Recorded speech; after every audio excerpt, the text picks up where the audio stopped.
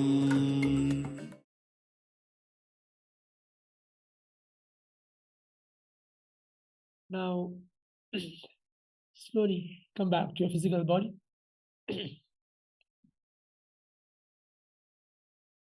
Start to move your toes, fingers, wrists, your shoulders, and move your knees to your chest. Rock your body side to side, to the left, to the right. And come back to the comfortable seated posture onto your yoga mats. Can congratulate yourself that you have completed the entire 308 asanas, blessed and guided by the Supreme Pontiff of Hinduism. Now, as we get ready, we're going to move on to the power manifestation after this profound entire sequence of the Dvitiya Vinyasa Krama. It's best right after rejuvenating our body and mind to enter to manifest the powers directly initiated and blessed by Swamiji himself, so that we can quickly manifest the powers and see what are the transformation that we are going to have, what are the miracles that we are going to experience in today's Paramashivoham. So let us all get ready for that. As you sit straight, we're coming to the conclusion of today's yoga. Sit straight with your neck and spine in a straight line. Thanks, Swamiji, for whatever breakthroughs did you have in today's asanas, in today's yoga class.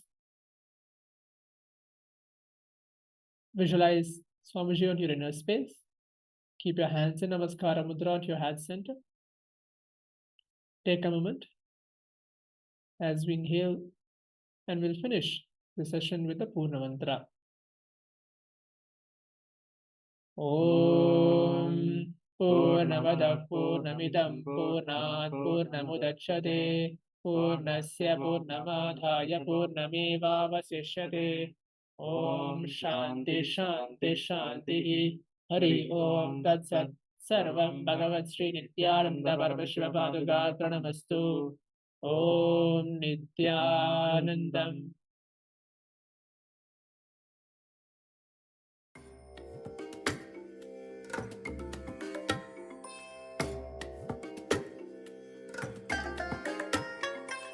I bless you all. Let you all open all your three eyes and manifest the powers of Mahasudashiva. ॐ नित्यानन्द परमशिवोऽहम् ॐ नित्यानन्द परमशिवोऽहम् ॐ